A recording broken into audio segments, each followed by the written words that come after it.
So today we're going to take a look at St. Ignatius sophomore guard Phoenix Gill, one of the top sophomores in the state, had a breakout season for Ignatius. Very well-rounded player, does a lot of things on both ends of the court. Going to take a look at some of that value that he brings as a two-way player. Had a huge showing in the state tournament for Ignatius. We're going to look at his game against Simeon, about 5 minutes of gameplay in that second quarter. Simeon was one of the most complete, talented teams in the state, but Gill really, from the jump in this game, showed a ton of talent, a ton of competitiveness, a ton of skill. So we're going to dive into this. And it's a lot of small things in Phoenix Gill's game that I think really make him a special player. So we're just going to see a kick out here. I really want everyone to watch the way that he moves and the decisions that he makes with the ball. There's a certain level of pace and patience that he plays with that is very uncommon for younger players. So we're going to see Barron comes off a ball screen here. Pull-up jump shot's a little bit short. We're going to see Gill's right on that offensive rebound. It's a nice little stop and pop shot. So again, a lot of the stuff that he does is not quote-unquote flashy. Maybe it's not all highlight type plays, but it is efficient and it's stuff that's going to work at the next level. So here, stops before Wes Rubin can get out to get a hand on that. Had a very good second quarter against Simeon. Again, this is one of the better defensive teams as well, with multiple guards all across the board that can really defend for Simeon. So here we see, again, small things. Setting the ball screen right now is Miles Rubin, probably one of the best rim runners in the state. We see that right now Phoenix is already getting into that help side position, right? So when he comes off this, he's in a decent spot. He's athletic enough to come close out here. Doesn't really need to help because we see pretty solid on-ball defense. So we're going to see them get it and push. So Gill can play both on and off the ball, and he did at times for this team with a really talented combo guard and Rich Barron at this level. See a kick out here. It's a good slip there by Justin Scott. And then this, to me, I think is where he could be a very dynamic player in college. He is so good at attacking angles off of the catch. A very good triple threat player. He can do a lot off the bounce as well. But when he gets it in triple threat, he really knows how to attack angles and get to his spots. So we're going to see here, and that's good defense by Caden Spaeth. That's just a terrific shot. I mean, that's a very difficult shot for anybody to make. But, I mean, it's patient, really explosive on that first step. To be able to dribble into a post-up and get into a Barkley like this is really hard to teach a lot of younger kids. And then here we're just going to see good elevation. He's got good length at 6'2", 6'3". Even with a physical defender on him, he was still able to get that shot up and over. So again, look at defensive positioning. So this is where, as a young player, a lot of kids get attacked and they can be exposed. And even as we do more of these with some of the younger players, you'll see indecision on the defensive end. Does a very nice job here. So watch how he moves with the motion of Jalen Griffith here. So he starts, it's a high ball screen.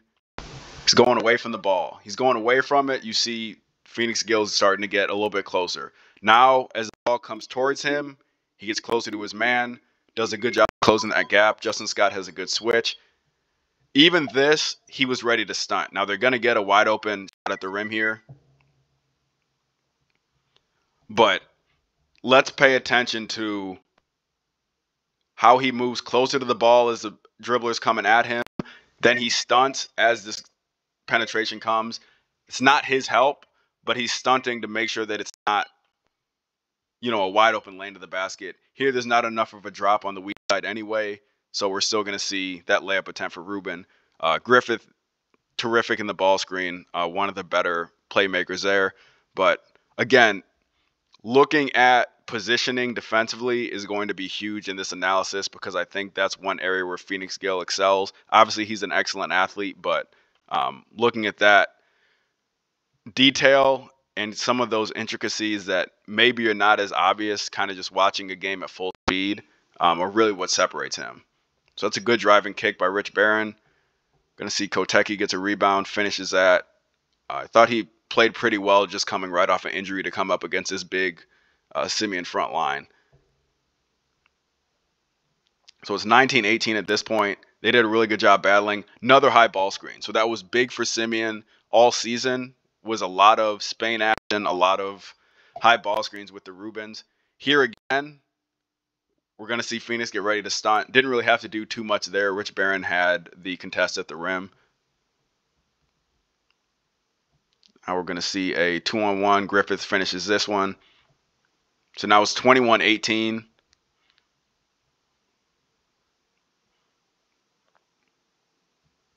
Again, big luxury for Ignatius to have a big ball handler, big playmaker like Rich Barron to get them into their stuff. Going to see here, off a flare. Going to get it reversed. And then that's a good switch. That's a really good defender in Jalen Griffith. That's tough. Didn't make the shot. But again, we're talking about an active defender with really good hands here. Look how he sets up this crossover. Sizes them up. That's the type of separation and space creation that you need to be a successful guard at a high level in college. And there was no wasted movement here. So he gets it off the handoff. He doesn't panic on this switch. It's a little bit of an aggressive switch. Gets into his stuff. Look, size up between the legs. Nice hesitation here. Gets him shifting a little bit, and he's reading here. This is not a determined move. Gets him leaning. And that's a shot that he can make. He actually made a good number of those mid-range pull-ups in this game.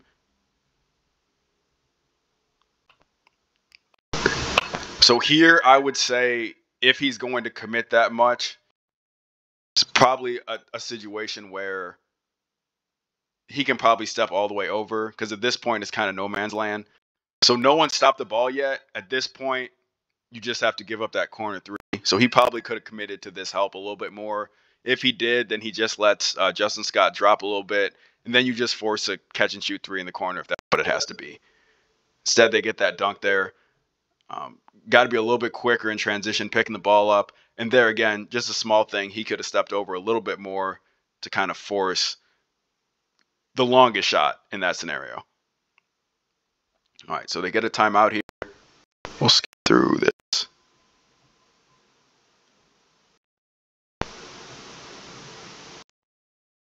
All right, so another possession for Ignatius. See a little setup here. Again, I know we're going to go through a lot of details. I know it's only 5 minutes of stuff. I think this stuff is super important when it comes to projecting kids to the next level. So look at the way that he changes speeds coming off of this. He doesn't even get a screen. This is basically just a free run to get a catch. And everyone knows Simeon is an aggressive team. They're very good defensively. And here he's basically getting top locked here before there's even any screen. So he's setting this up and he is sprinting out. This is a hard cut to go catch the basketball, changes speeds, really good athlete, and he's going to get them into their stuff. Again, yes, he's catching it at a point he can't score at, but now they can actually get into their offense and they can actually move the basketball, get some action going. So they're trying to get a high-low here. It's a little good action to get a good open catch-and-shoot three here. And again, get the ball where you need to, get it into your stuff, trust your offense, trust the playmakers, then they get an open shot here. So it's 23-21 at this point. We'll see Phoenix Gill on ball here defensively. I think right now his best trait is probably slashing to the rim, being able to operate from 15 feet and in. But on defense, he does a very good job moving his feet, and he is a very active on-ball defender. So here we're going to see space get downhill. Got to be able to close this space a little bit better. So they did a ton of high ball screens here. Could anticipate a little bit more. Again, they went flat a lot this season and in this game as well. So there wasn't a ton of help on the hedge. Could probably stick this one. Space is going to do a good job splitting, or at least get to the free throw line. But again, in space, I really trust the way that Phoenix Gill guards to be able to stay in front of guys. So we'll get past these free throws.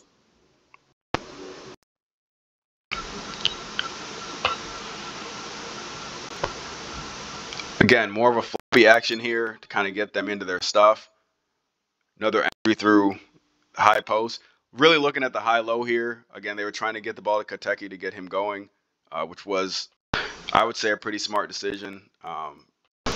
Just to give them a little bit of an extra weapon down on the block. Bring the double there. Don't have anything.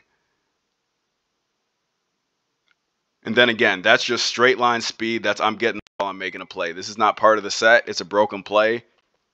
Catch it. I'm ripping through. I don't care if there's 6'10". I don't care if there's 6'8".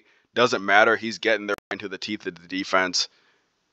And then that's great body control, great ball control to be able to get that up on the glass. Again, a good finish. He really kept them in this first half. So it's a combination of the speed, but also understanding angles, understanding what he's trying to get out of his actions. So here, I mean, he's taken off from pretty far away. Really good job using his body. That's a great shot blocker. Earlier in the quarter, Ruben had actually gotten one of these at the peak. So he did a good job using his body here, adjusting to that, and then finishing through the contact. So we'll skip ahead a little bit more. Again, we see that gap defense. He does a really good job of that cat and mouse game, playing in that gap, making sure that he's not overcommitting too much while still playing solid defense. So here, I think that's a really good hedge. You don't find a lot of defensive linemen that can hedge like that. Justin Scott's one of the elite ones in the country, but this is a really good hedge. It allows Phoenix Gill to not have to chase high side so he can still stay in front. They did a good job of tagging on that back end.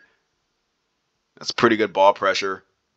Then they're going to set something else up. So again, based on what we've seen so far, the expectation should be a high ball screen. Looks like they're going to get into a horn set. Traditional high-low. A lot of teams really like this. Ignatius actually runs it a lot themselves. Good catch and shoot three from RJ McKinney there. Now it's 28-24.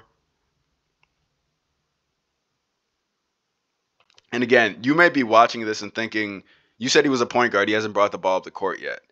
That is correct, but he also, at this point of the game, was the primary source of offense and was creating a ton off the basketball. As a basketball player, you have to be able to see value in playing in different spots, and I think it's great to see, especially young guards, because I think a lot of times young point guards in particular almost take offense to having to be moved off the ball or being asked to play off of it.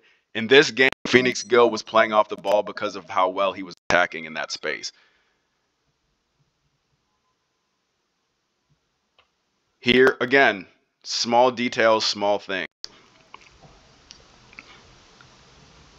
Comes off the handoff. Not forcing anything. He's looking for who's open. You're going to see Justin Scott here is going to have position. General rule for guards, you see a guy's numbers in the post, they're generally open.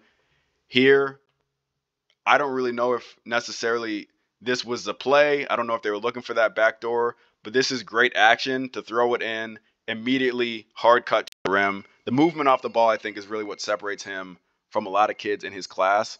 On top of his IQ, I think those go hand in hand, and they end up getting a foul off of it.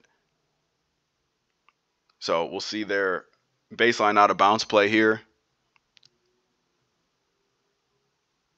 Got about a minute or so left of this breakdown. Again, we'll generally do about 5 or so minutes just to kind of see both ends. So we're going to see here Gill's taking the ball out of bounds. Going to get some action to try to get the ball to Rich Barron in the corner here. Good screens. It's a pretty solid shot that I think you'd live with at any point with that talented of a player taking it. Looks like he's out of bounds there.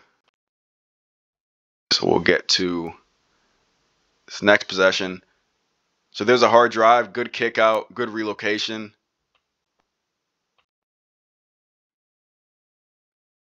Good for Miles Rubin. If I saw someone that big coming at me, I'd probably get out of the way. But that's again, get to the free throw line. You got 28-24. Been pretty balanced to this point. Again, in this game, Simeon ended up kind of out-talenting Ignatius to an extent, and Ignatius was dealing with a number of injuries. Kotecki was banged up. Reggie Ray didn't play, so they were not at full strength, but definitely showed a ton of fight in this first half. So we'll get to this second free throw. Got about 1:30 left in this half.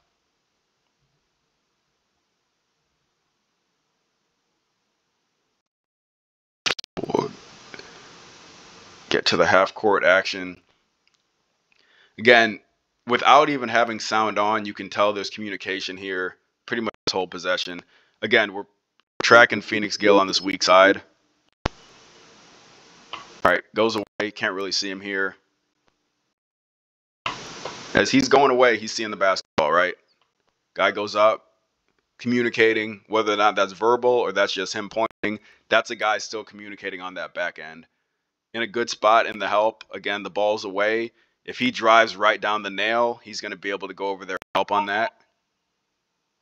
They're going to get something set up here. Simeon drained a little bit of time at this point. Another Spain action. They get another really good catch and shoot three. That's good offense from Simeon.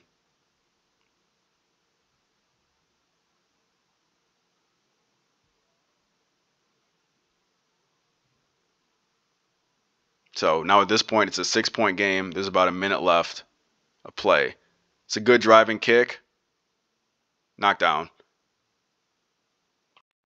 So again, you talk about versatility. You talk about the ability to affect games in multiple ways. It's the communication. It is the ability to make plays off the dribble. Also the ability to space a court when you need to, right? This is not a shot that is created by Phoenix Gill, but it's a shot that when it came to him, he was ready to make. So you see here, again, I think Rich Barron did a really good job against the Simeon team playmaking, getting shots for other guys, knowing the attention was going to be on him. So good crossover to get downhill. It's going to have to stunt. Can't give up that wide open driving lane to the best player. So he stunts. Get right up into his shot, right? And that's a pure jump shot. Only thing I would say, and this was partly with the passing angle, maybe avoiding that extra step, so having to take the one step out before he goes in and just stepping into it. But that's really good balance. That's a really good job getting up into a shooting pocket. Really big shot at this point, again, that gets it to three. Again, that's preparation. That's understanding of spacing. That's being able to move off the ball and make plays off the ball without having to be ball dominant.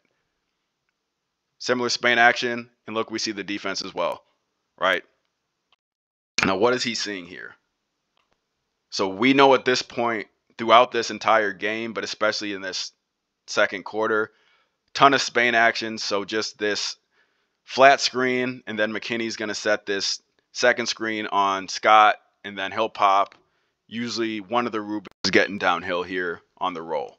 So knowing that, right, he's chasing over the top. Scott's going to hedge. We know there's going to be the second screen and a pop. He just hit a three there. So you can anticipate that he's probably going to stay tighter to McKinney off of this.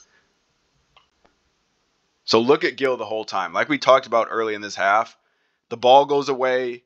He moves with the ball. The ball comes to him. He gets closer to his guy. It's this constant cat and mouse game. And that's how you anticipate. That's how you make plays. That is a winning defensive play. That is a play that is going to help you win in high school, in AAU, in college. Doesn't matter. That's a type of play where maybe it's not a big time block. Maybe you're not ripping a guy off the dribble, but that's a winning steal right there. So now we got about 20 seconds left in this. Obviously holding for the one shot.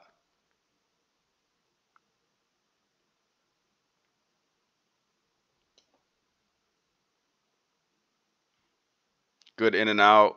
It's a good kick out. Again, that's a shot you just got to live with. They're going to have an out of bounds play here. And then that'll be it for this analysis, and we'll kind of go into detail because I think this does deserve a little bit of a summary before we wrap this up.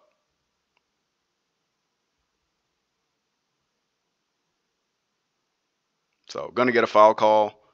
We get one more out of bounds play here, and then Simeon's going to go into the half.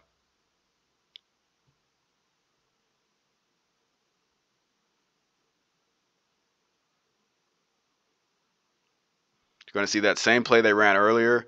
Got to pop out. Just got to get a shot here. So 31-28.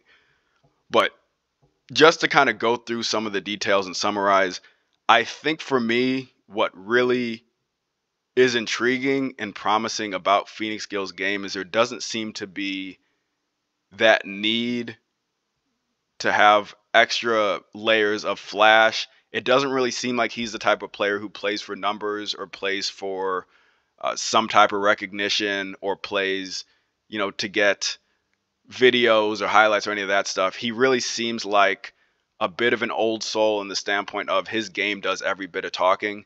And the stuff that he does on the court is winning stuff. So there's not any piece of his game, whether it's the communication on defense, the rotations, the movement on offense, on and off the ball, the way that he sets stuff up.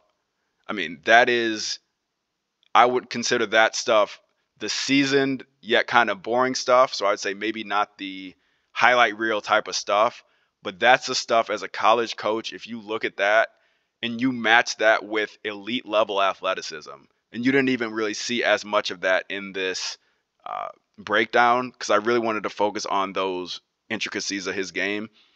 But elite level athleticism, very high level IQ and feel for the game, and what to me every indication from every game that I've seen, a complete focus on winning the game and doing what's necessary to do that. And I think when you add those three together with the shooting, with the ability to guard both spots in the backcourt, with that mid-post game that I think is going to get really special as he ages and gets stronger. I mean, there is so much to like about the long-term projection of Phoenix Gill. And this is a kid that's not even currently playing AAU, kind of taking some time off to rest his body. And even without him playing AAU, I think there's a misconception that you need to play AAU to be recognized. The things that he does on the court would help any AAU team that's throughout this state. So I think for anyone who's not really sure, they don't think they've seen him enough, there's ample film out there to go check out what he brings to the table. And again, I think he is, without question, one of the premier guards and overall players in that class of 2025 in Illinois. And I think his recruiting is going to blow up in June this year.